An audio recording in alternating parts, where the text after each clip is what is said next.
ములుగు జిల్లా వాజేడు మండల పరిధిలో ఉన్న బొగత జలపాతం ఎంతో పేరుగాంచినటువంటి ప్రాంతంగా గుర్తించబడింది.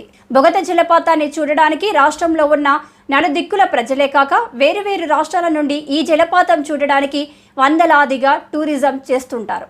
ఈ స్పష్టమైన నేచర్ను, ప్రకృతి వైపరీత్యాలను కుటుంబ సమేతంగా చూసేందుకు ఎంతో ఆశతో ఇక్కడికి విచ్చేస్తున్న టూరిస్టులకు కనీస సౌకర్యాలు లేకపోవడం దుర్మార్గమని అక్కడికి విచ్చేసినట్టు టూరిస్టులు తెలుపుతున్నారు.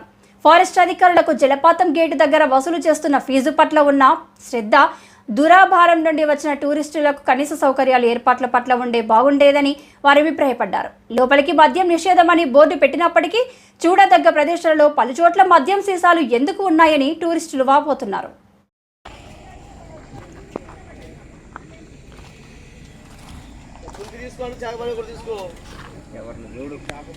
ఫోటోలాట ఇక సెలెక్ట్ చేయొద్దా?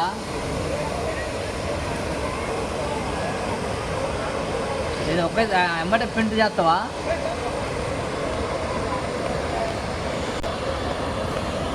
పెళ్లి కార్డు ఉన్నాడు,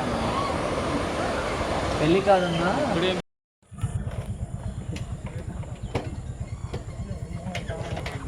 చెప్పి వాళ్ళు కడుతూనే ఉన్నారు.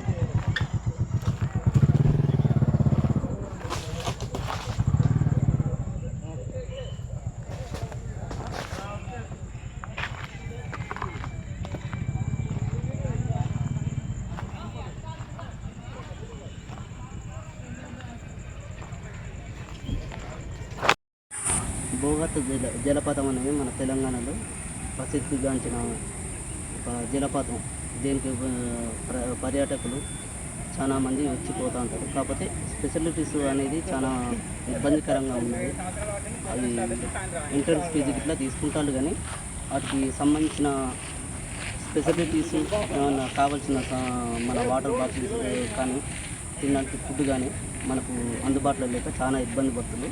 ఎక్కడి నుంచి దగ్గర దగ్గర ఒక 18-20 కిలోమీటర్ల నుంచి మనం తీసుకొచ్చుకొని ఇక్కడ తిని మనం ఇక్కడ ఎంజాయ్ చేసి పోదామంటే అలాంటి తినంగానే అంత దూరం నుంచి వచ్చి ఈడ తిని ఆడ ఎంజాయ్ చేయడానికి వీలు లేకుండా పోతుంది. అదే ఇక్కడ వీలు చేపిస్తే ఒకప్పుడు హరిత హోటల్ ఉండేది, కానీ ఇప్పుడు అది కూడా కనుమరుగు అయిపోయింది. దాని గురించి ఇంకేమన్నా ఉండేది ఉంటే చేస్తే ఫుడ్ విషయంగా చేస్తే చాలా బాగుంటుంది. ఏమైనా వచ్చిన వాళ్ళు అయినా కూడా కొద్దిగా ఇక్కడ ఎంజాయ్ చేసి కొద్దిగా పోయి తిని బయటకు వెళ్ళేటట్టు ఉంటే బాగుంటుంది అనే ఉద్దేశం.